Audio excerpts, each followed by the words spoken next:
मेरे प्यारे भक्तजनों, आज इस वीडियो में हम सुंदरकांड हिंदी भाग 2 आप लोगों के समक्ष प्रस्तुत कर रहे हैं, जिसमें दोहा नंबर 21 से लेकर दोहा नंबर 40 तक का हिंदी अर्थ आप लोगों को सुनाएंगे, जिसमें हनुमान जी श्री रामचंद्र जी के गुणों का बखान करते हुए अपना परिचय दे रहे हैं।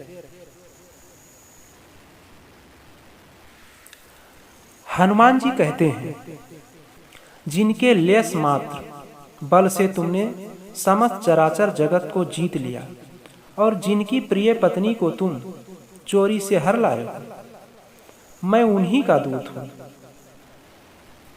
मैं तुम्हारी प्रभुता को खूब जानता हूं। सहस्त्र बाहु से तुम्हारी लड़ाई हुई थी और बाल से युद्ध करके तुमने यश प्राप्त किया था। हनुमान जी के मार्मिक वचन सुनकर रावण ने हंसकर बात टाल दी। हे राक्षसों के स्वामी, मुझे भूख लगी थी, इसलिए मैंने फल खाए और वानर स्वभाव के कारण वृक्ष तोड़े। हे निशाचरों के मालिक, देह सबको परम प्रिय है। कुमार्ग पर चलने वाले दुष्ट राक्षस जब मुझे मारने लगे, तब जिन्होंने मुझे मारा उनको मैंने भी मारा।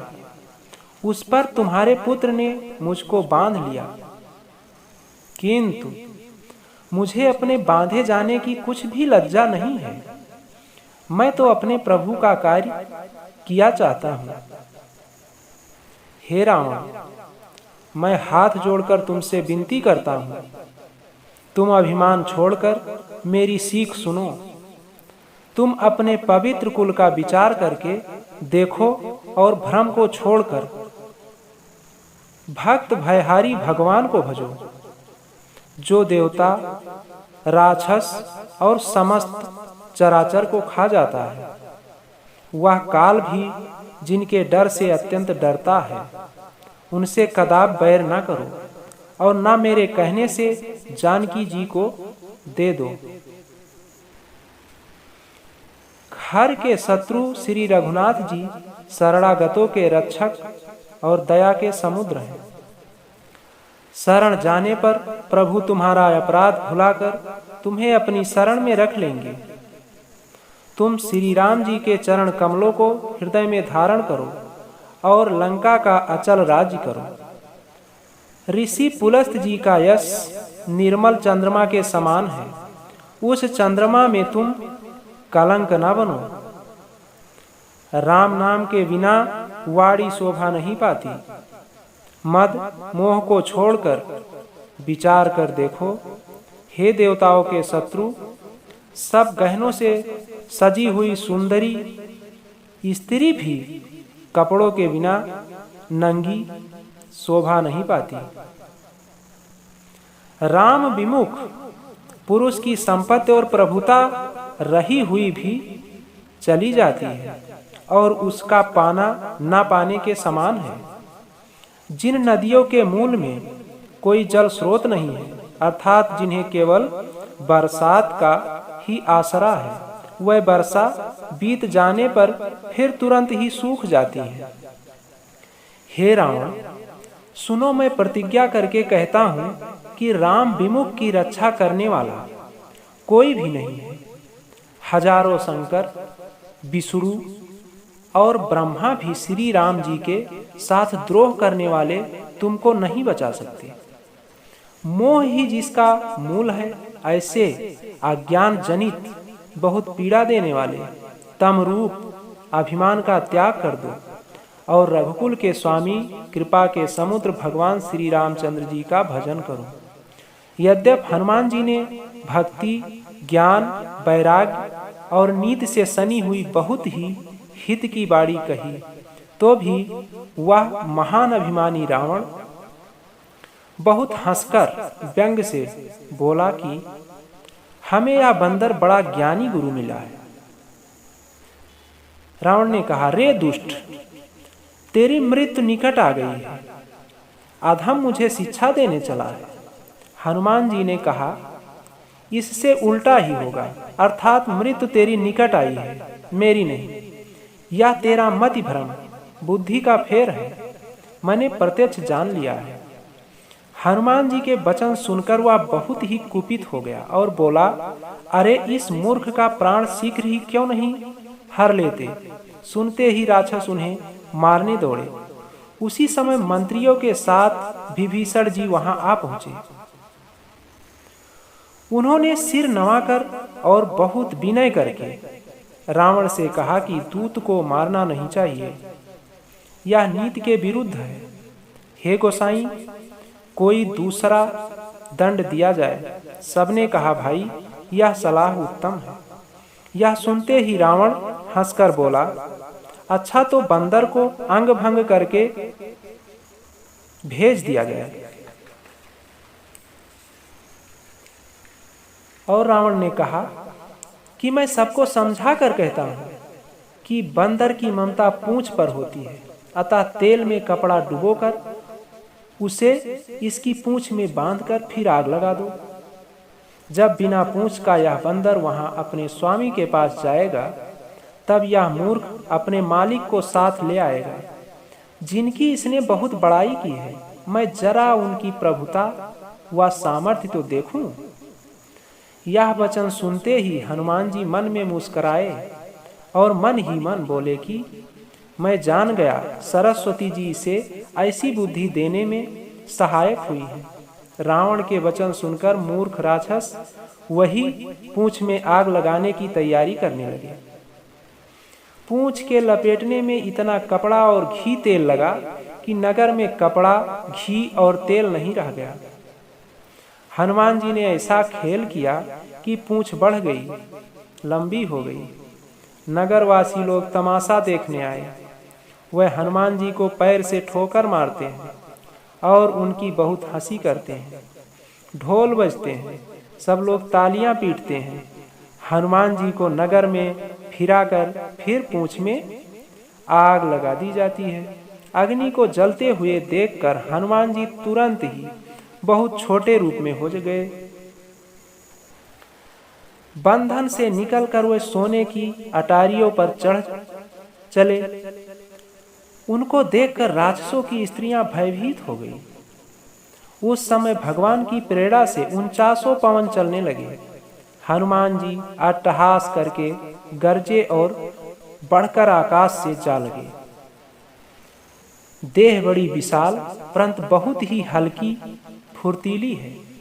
वह दौड़कर एक महल से दूसरे महल पर चढ़ जाते हैं। नगर जल रहा है, लोग बेहाल हो गए हैं। आग की करोड़ों भयंकर लपटें झपट रही हैं। हाय बप्पा, हाय मैया, इस अवसर पर हमें कौन बचावेगा। चारों ओर यही पुकार सुनाई पड़ रही है। हमने तो पहले ही कहा था कि यह वानर नहीं है, वानर का रूप धरे कोई देवता है। साधु के अपमान का यह फल है कि नगर अनाथ के नगर की तरह जल रहा है। हनुमान जी ने एक ही क्षण में सारा नगर जला डाला, एक विभीषण का घर नहीं जलाया। शिव जी कहते हैं, हे पार्वती, जिन्होंने अग्नि को बनाया हनुमान जी उन्हीं के दूत हैं, इसी कारण वह अग्नि से नहीं जले। हनुमान जी ने उलट पलट कर एक ओर से दूसरी ओर तक सारी लंका जला दी। फिर वह समुद्र में कूद पड़े। पूंछ बुझाकर थकावट दूर करके और फिर छोटा सा रूप धारण कर हनुमान जी श्री जानकी जी के सामने हाथ जोड़कर जा खड़े हुए। हनुमान जी ने कहा, हे माता, मुझे कोई चिन्ह पहचान दीजिए, जैसे श्री रघुनाथ जी ने मुझे दिया था। तब सीता जी ने चूड़ामणि उतार दी। हनुमान जी ने उसको हर्षपूर्वक ले लिया। जानकी जी ने कहा, हे तात, मेरा प्रणाम निवेदन करना और इस प्रकार कहना है, हे प्रभु, यद्यपि आप सब प्रकार से पूर्ण काम हैं, आपको किसी प्रकार की कामना नहीं है, यद्यपि दीन दुखियों पर दया करना आपका विरध है और मैं दीन हूँ, अतः इस विरध को याद करके हे नाथ, मेरे भारी संकट को दूर कीजिए। हे तात, इंद्रपुत्र जयंत की कथा सुनाना और प्रभु को उनके बाण का प्रताप समझाना, स्मरण कराना। यदि महीने भर में नाथ ना आए तो फिर मुझे जीत ही ना पाएंगे। हे हनुमान, कहो मैं किस प्रकार प्राण रखूं। हे तात, तुम भी अब जाने को कह रहे हो। तुमको देखकर छाती ठंडी हुई थी, फिर मुझे वही दिन और वही रात। हनुमान जी ने जानकी जी को समझाकर बहुत प्रकार से धीरज दिया और उनके चरण कमलों में सिर नवाकर श्री राम जी के पास गमन किया। चलते समय उन्होंने महाध्वनि से भारी गर्जन किया, जिसे सुनकर राक्षसों की स्त्रियों के गर्भ गिरने लगे। समुद्र लांघकर वे इस पार आए और उन्होंने वानरों को किलकिला सा हर्ष ध्वनि सुनाया। हनुमान जी को देखकर सब हर्षित हो गए और तब वानरों ने अपना नया जन्म समझा। हनुमान जी का मुख प्रसन्न है और शरीर में तेज विराजमान है, जिससे उन्होंने समझ लिया कि ये श्री रामचंद्र जी का कार्य कर आए हैं। सब हनुमान जी से मिले और बहुत ही सुखी हुए, खुशी हुए। जैसे तड़पती हुई मछली को जल मिल गया हो, सब हर्षित होकर नए नए इतिहास वृत्तांत पूछते कहते हुए श्री रघुनाथ जी के पास चले। तब सब लोग मधुवन के भीतर आए और अंगद की सम्मति से सबने मधुर फल खाए। जब रखवाले वर्जने लगे, तब भूसों की मार मारते ही सब रखवाले भाग छूटे। उन सब ने जाकर पुकारा कि युवराज अंगद वन उजाड़ रहे हैं। यह सुनकर सुग्रीव हर्षित हुए कि वानर प्रभु का कार्य कर आए हैं। यह सीता जी की खबर ना पाई होती तो क्या वह मधुवन के फल खा सकते थे।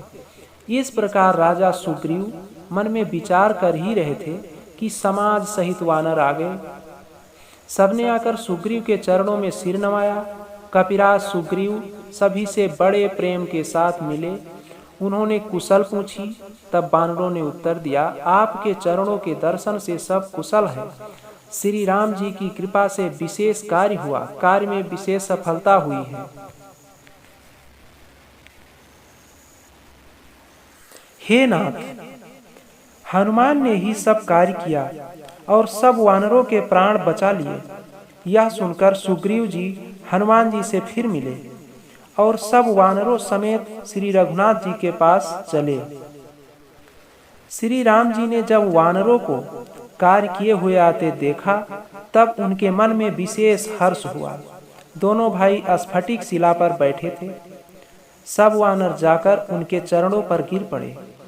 दया की राशि श्री रघुनाथ जी सबसे प्रेम सहित गले लगकर मिले और कुशल पूछी। वानरों ने कहा, हे नाथ, आपके चरण कमलों के दर्शन पाने से अब सब कुछ कुशल है। जाम्बवान ने कहा, हे रघुनाथ जी सुनिए। हे नाथ, जिस पर आप दया करते हैं उसे सदा कल्याण और निरंतर कुशल है। देवता, मनुष्य और मुनि सभी उस पर प्रसन्न रहते हैं। वही विजयी है, वही विनयी है और वही गुणों का समुद्र बन जाता है। उसी का सुंदर यश तीनों लोकों में प्रकाशित होता है। प्रभु की कृपा से सब कार्य हुआ। आज हमारा जन्म सफल हो गया। हे नाथ, पवन पुत्र हनुमान जी को जो करनी चाहिए थी उन्होंने किया, उसका हजार मुखों से भी वर्णन नहीं किया जा सकता। तब जाम्बवान ने हनुमान जी के सुंदर चरित्र श्री रघुनाथ जी को सुनाए। वह चरित्र सुनने पर कृपानिधि श्री रामचंद्र जी के मन को बहुत ही अच्छे लगे। उन्होंने हर्षित होकर हनुमान जी को फिर हृदय से लगा लिया और कहा, हे तात, कहो सीता किस प्रकार रहती और अपने प्राणों की रक्षा करती है। हनुमान जी ने कहा, आपका नाम रात दिन पहरा देने वाला है, आपका ध्यान ही किवाड़ है, नेत्रों को अपने चरणों में लगाए रहती हैं, यही ताला लगा है, फिर प्राण जाए तो किस मार्ग से। चलते समय उन्होंने मुझे चूड़ामणि उतार कर दी। श्री रघुनाथ जी ने उसे लेकर हृदय से लगा लिया। हनुमान जी ने फिर कहा, हे नाथ, दोनों नेत्रों में जल भरकर जानकी जी ने मुझसे कुछ वचन कहे। छोटे भाई समेत प्रभु के चरण पकड़ना और कहना कि आप दीनबंधु हैं, शरणागत के दुखों को हरने वाले हैं, और मैं मन, वचन और कर्म से आपके चरणों की अनुरागिणी हूँ। फिर स्वामी, आपने मुझे किस अपराध से त्याग दिया? हाँ, एक दोष मैं अपना अवश्य मानती हूँ कि अपना वियोग होते ही मेरे प्राण नहीं चले गए। किंतु हे नाथ, यह तो नेत्रों का अपराध है जो प्राणों के निकलने में हठ पूर्वक बाधा देते हैं। विरह अग्नि है, शरीर रुई है और श्वास पवन है। इस प्रकार अग्नि और पवन का संयोग देने से यह शरीर क्षण मात्र में जल सकता है, परंतु नेत्र अपने हित के लिए प्रभु का स्वरूप देखकर सुखी होने के लिए जल आंसू बरसाते हैं, जिससे विरह की आग से भी देह जलने नहीं पाती। सीता जी की विपत्ति बहुत बड़ी है। हे दीनदयाल, वह बिना कही ही अच्छी है, कहने से आपको बड़ा कलेश होगा। हे करुणानिधान, उनका एक एक पल कल्प के समान बीतता है। अतः हे प्रभु, तुरंत चलिए और अपनी भुजाओं के बल से दुष्टों के दल को जीतकर सीता जी को ले आइए। सीता जी का दुख सुनकर सुख के धाम प्रभु के कमल नेत्रों में जल भर आया और वे बोले, मन, वचन और शरीर से जिसे मेरी ही गति, मेरा ही आश्रय है, उसे क्या स्वप्न में भी विपत्ति हो सकती है? हनुमान जी ने कहा, हे प्रभु, विपत्ति तो वही है जब आपका भजन स्मरण ना हो। हे प्रभु, राक्षसों की बात ही कितनी है, आप शत्रुओं को जीतकर जानकी जी को ले आवेंगे। भगवान कहने लगे, हे हनुमान, सुन, मेरे समान मेरा उपकारी देवता, मनुष्य अथवा मुनि कोई भी शरीरधारी नहीं है। मैं तेरा प्रति उपकार बदले में उपकार तो क्या करूं? मेरा मन भी तेरे सामने नहीं हो सकता। हे पुत्र, सुन, मैंने मन में खूब विचार करके देख लिया कि मैं तुझसे उरीण नहीं हो सकता। देवताओं के रक्षक प्रभु बार बार हनुमान जी को देख रहे हैं। नेत्रों में प्रेमाश्रुओं का जल भरा है और शरीर अत्यंत पुलकित है। प्रभु के वचन सुनकर और उनके प्रसन्न मुख तथा पुलकित अंगों को देखकर हनुमान जी हर्षित हो गए और प्रेम में विकल होकर, हे भगवान, मेरी रक्षा करो कहते हुए श्री राम जी के चरणों में गिर पड़े। प्रभु उनको बार बार उठाना चाहते हैं, परंतु प्रेम में डूबे हुए हनुमान जी को चरणों से उठाना सुहाता नहीं।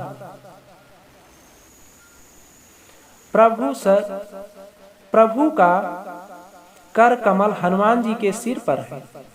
उस स्थिति का स्मरण करके शिव जी प्रेम मग्न हो गए। फिर मन को सावधान करके शंकर जी अत्यंत सुंदर कथा कहने लगे। हनुमान जी को उठाकर प्रभु ने हृदय से लगाया और हाथ पकड़कर अत्यंत निकट बैठा लिया।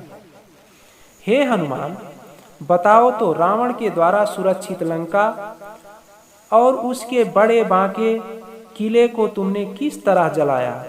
हनुमान जी ने प्रभु को प्रसन्न जाना और वह अभिमान रहित वचन बोले, बंदर का वश यही बड़ा पुरुषार्थ है कि वह एक डाल से दूसरी डाल पर चला जाता है।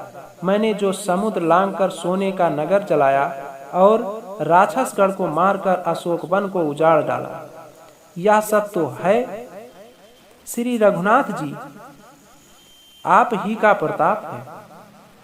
हे नाथ, इसमें मेरी प्रभुता बड़ाई कुछ भी नहीं है। हे प्रभु, जिस पर आप प्रसन्न हो उसके लिए कुछ भी कठिन नहीं है।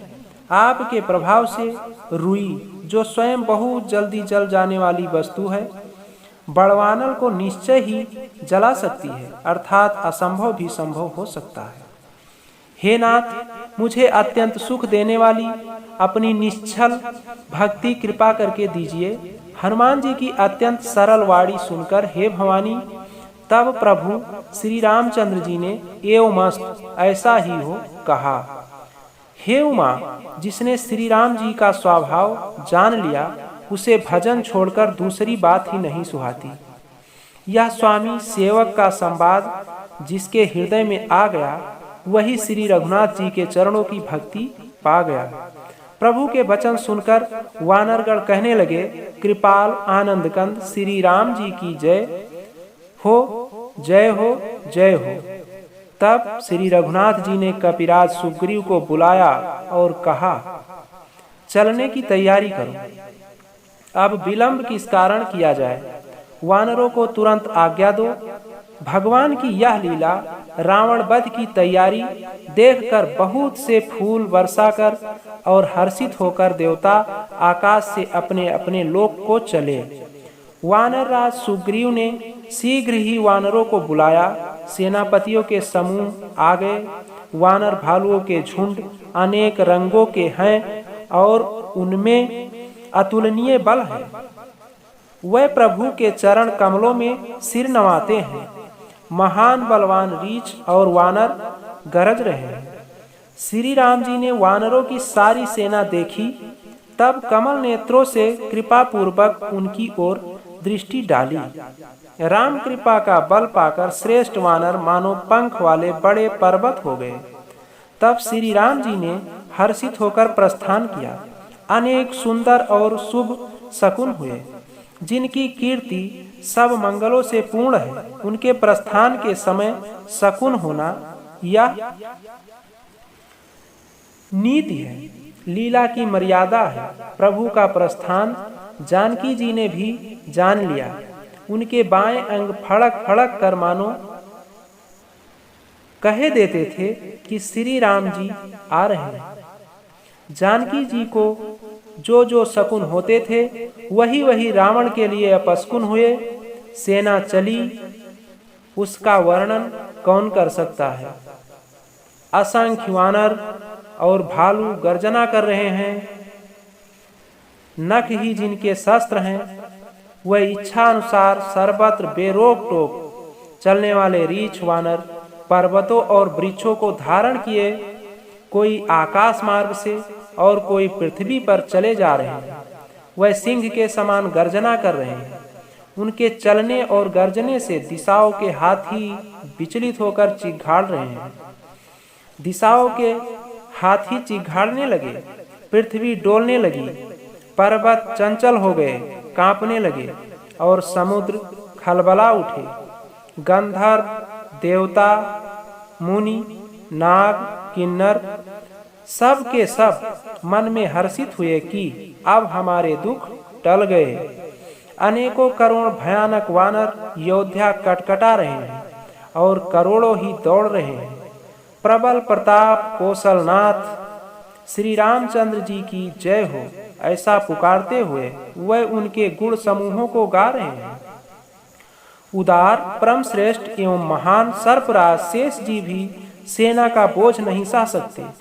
वह बार बार मोहित हो जाते, घबरा जाते हैं और पुनः पुनः कच्छप की कठोर पीठ को दांतों से पकड़ते हैं। ऐसा करते अर्थात बार बार दांतों को गड़ाकर कच्छप की पीठ पर लकीर सी खींचते हुए वह कैसे शोभा दे रहे हैं, मानो श्री रामचंद्र जी की सुंदर प्रस्थान यात्रा को परम सुहावनी जानकर उसकी अचल पवित्र कथा को सर्पराज शेष जी कच्छप की पीठ पर लिख रहे हैं। इस प्रकार कृपा निधान श्री राम जी समुद्र तट पर जा उतरे। अनेकों रीछ वानर वीर जहां तहां फल खाने लगे। वहां लंका में सबसे हनुमान जी लंका को जलाकर गए तब से राक्षस भयभीत रहने लगे और अपने अपने घरों में सब विचार करते हैं कि अब राक्षस कुल की रक्षा का कोई उपाय नहीं है। जिसके दूत का बल वर्णन नहीं किया जा सकता, उसके स्वयं नगर में आने पर कौन भलाई है। हम लोगों की बड़ी बुरी दशा होगी। दूतियों से नगर निवासियों के वचन सुनकर मंदोदरी बहुत ही व्याकुल हो गई।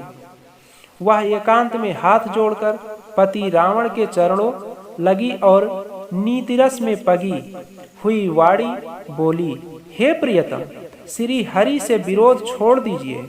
मेरे कहने को अत्यंत ही हितकर जानकर हृदय में धारण कीजिए। जिनके दूत की करनी का विचार करते ही स्मरण आते ही राक्षसों की स्त्रियों के गर्भ गिर जाते हैं। हे प्यारे स्वामी, यदि भला चाहते हैं तो अपने मंत्री को बुलाकर उसके साथ उनकी स्त्री को भेज दीजिए। सीता आपके कुल रूपी कमलों के वन को दुख देने वाली जाड़े की रात्रि के समान आई है। हे नाथ, सुनिए, सीता को दिए लौटाए बिना शंभ और ब्रह्मा के किए भी आपका भला नहीं हो सकता। श्री राम जी के बाण सर्पों के समूह के समान है और राक्षसों के समूह मेढक के समान। जब तक वह इन्हें ग्रस नहीं लेते, निगल नहीं जाते, तब तक हट छोड़कर उपाय कर लीजिए। मूर्ख और जगत प्रसिद्ध अभिमानी रावण कानों से उसकी वाणी सुनकर खूब हंसा और बोला, स्त्रियों का स्वभाव सचमुच ही बहुत डरपोक होता है। मंगल में भी भय करती हो। तुम्हारा मन हृदय बहुत ही कच्चा कमजोर है। यदि वानरों की सेना आवेगी तो बेचारे राक्षस उसे खाकर अपना जीवन निर्वाह करेंगे। लोकपाल भी जिसके डर से कांपते हैं, उसकी स्त्री डरती हो। यह बड़ी हंसी की बात है।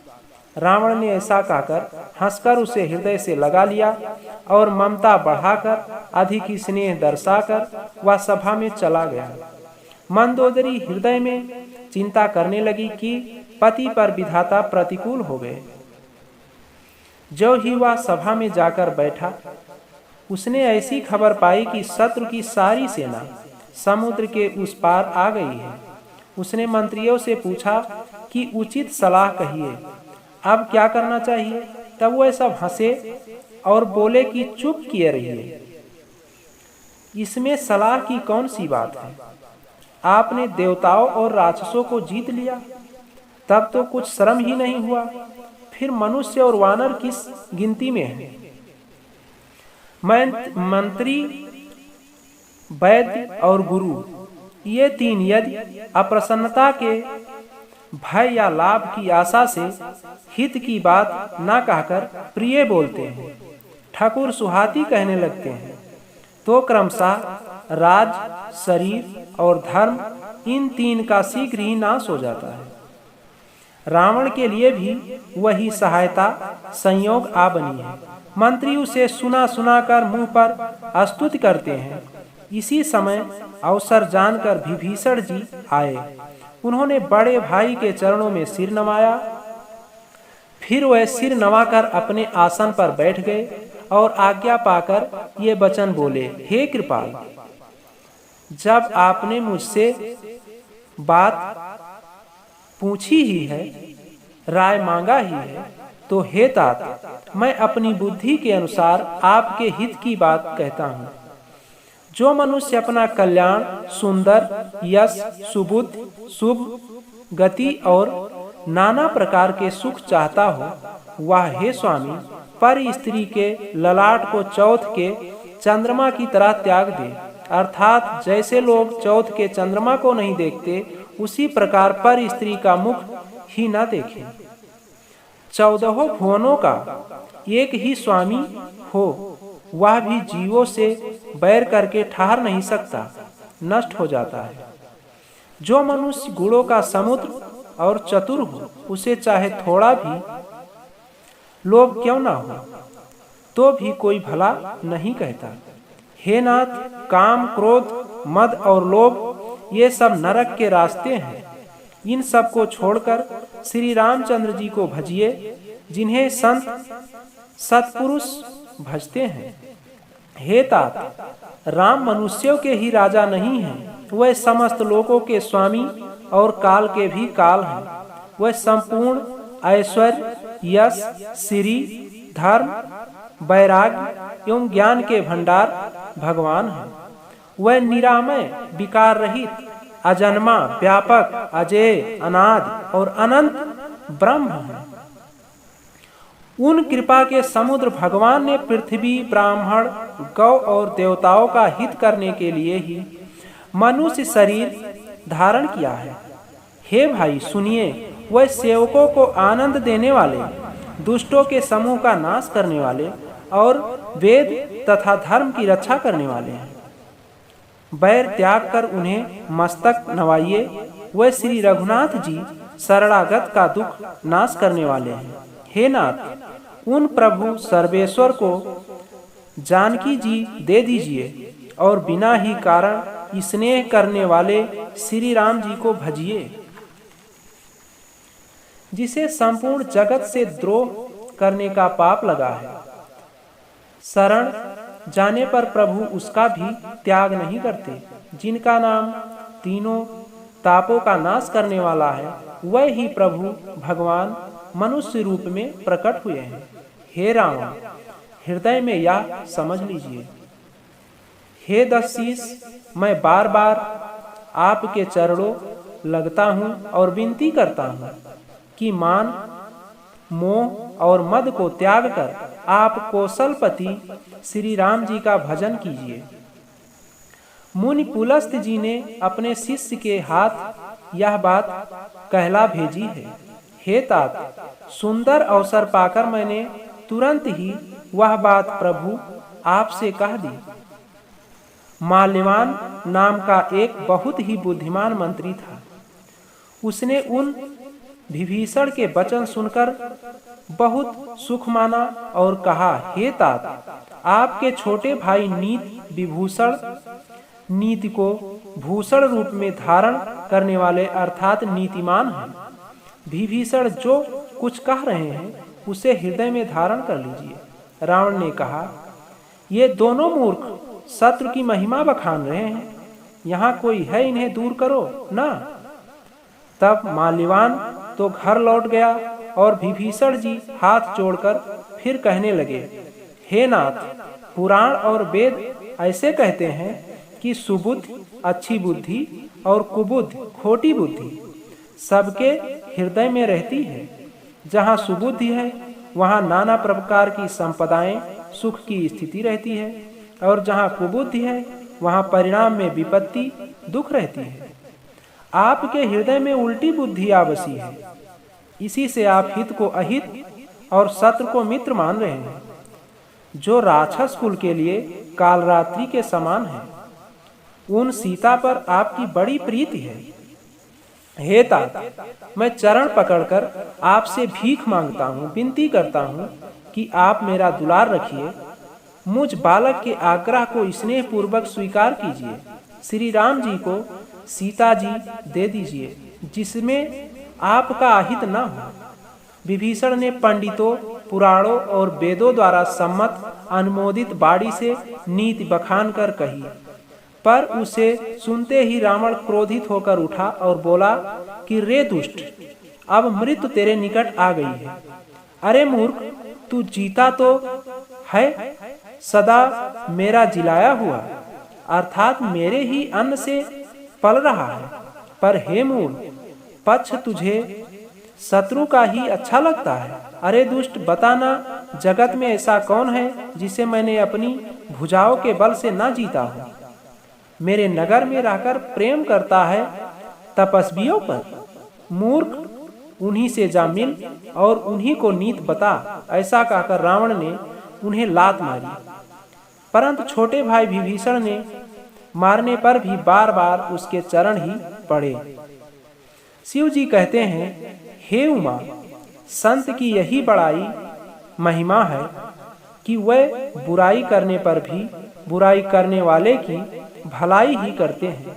विभीषण जी ने कहा, आप मेरे पिता के समान हैं, मुझे मारा सो तो अच्छा ही किया, परंतु हे नाथ, आपका भला श्री राम जी को भजने में ही है। इतना कहकर विभीषण अपने मंत्रियों को साथ लेकर आकाश मार्ग में गए और सबको सुनाकर वह ऐसा कहने लगे। इसी के साथ सुंदरकांड भाग 2 समाप्त हो रहा है। अगले वीडियो में हम सुंदरकांड भाग 3 व अंतिम भाग लेकर उपस्थित होंगे। जय श्री राम, जय हनुमान।